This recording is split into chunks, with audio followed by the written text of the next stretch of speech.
Good morning students. आज हम लोग क्लास 7th की हिंदी के बाल महाभारत में पार्ट 6 भीम कहानी का अध्ययन करेंगे। तो आइए हम देखते हैं भीम कहानी। देखिए, जब पांचों पांडवों को ऋषियों ने हस्तिनापुर ला करके भीष्म पितामह को सौंप दिया, तभी से पांचों पांडव और धृतराष्ट्र के 100 पुत्र यानी कौरव जो है वे साथ साथ रहने लगे। खेल कूद हंसी मजाक में वे सब एक साथ ही रहा करते थे। वैसे शरीर बल में पांडु के पुत्र जो भीम थे वो सबसे अधिक बलशाली थे। इसीलिए खेलों में वह दुर्योधन और उसके भाइयों को खूब तंग किया करते थे।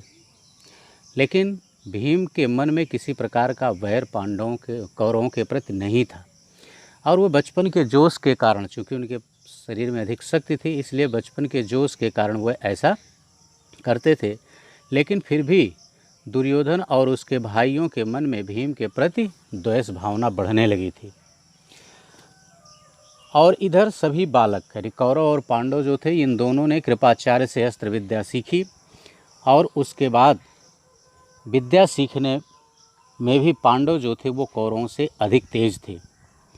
इस कारण भी कौरव जो थे वो पांडव से नाराज रहने लगे। दुर्योधन पांडवों को हर प्रकार से नीचा दिखाने का प्रयास करता रहता था। भीम से तो उसकी तनिक भी नहीं बनती थी। इसीलिए एक बार सब कौरवों ने आपस में सलाह किया कि चलो भीम को हम लोग गंगा में डुबाकर मार डालें, और उसके मरने के बाद युधिष्ठिर और अर्जुन आदि को बंदी बना लिया जाएगा। दुर्योधन ने ऐसा सोचा कि ऐसा करने से पूरा राज्य हमारा हो जाएगा।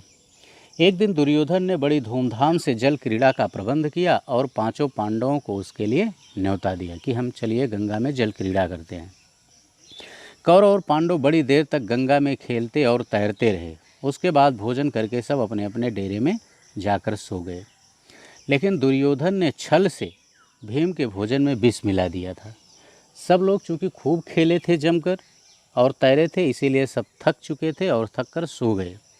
भीम को विष के कारण अत्यधिक नशा हो गया, जिससे वह अपने डेरे पर नहीं पहुंच पाया और बेहोश होकर के वह गंगा के रेत में गिर गया। दुर्योधन ने उसे उसी हालत में लताओं से बांध दिया और हाथ पैर बांधने के बाद उसे गंगा में बहा दिया। भीम का शरीर गंगा की धारा में बहता हुआ बहुत दूर तक चला गया। इधर दुर्योधन अब मन ही मन खुश होने लगा कि अब तो भीम का काम तमाम हो गया। जब युधिष्ठिर आदि चारों पांडव जगे तो उन्होंने भीम को नहीं देखा। वे बहुत भीम की खोज की उन लोगों ने, लेकिन वे भीम को नहीं मिले। भीम उन्हें नहीं मिले और अंत में चारों युधिष्ठिर आदि निराश होकर के चारों पांडव महल में चले आए। लेकिन फिर देखते हैं कि भीम उधर से झूमता हुआ चला आ रहा था। फिर भीम को देखकर पांडव और कुंती के आनंद का ठिकाना न रहा। युधिष्ठिर और कुंती ने भीम को गले से लगा लिया। यह सब देख करके कुंती को बड़ी चिंता हुई। उन्होंने विदुर को अकेले में बुलाकर उनसे कहा कि यह दुष्ट दुर्योधन जो है वो निश्चित ही कोई न कोई चाल चल रहा है। राज्य के लोभ में वह हमारे पुत्रों को भीम को मार डालना चाहता है, इसलिए हमें इस बारे में चिंता है। विदुर जो थे वो राजनीति में कुशल थे, इसलिए उन्होंने कुंती को समझाते हुए कहा कि तुम्हारा कहना सही है, लेकिन भलाई इसी में है कि इसको प्रकट न किया जाए, क्योंकि ऐसा इस बात को प्रकट कर देने से दुर्योधन का द्वेष और भी बढ़ जाएगा।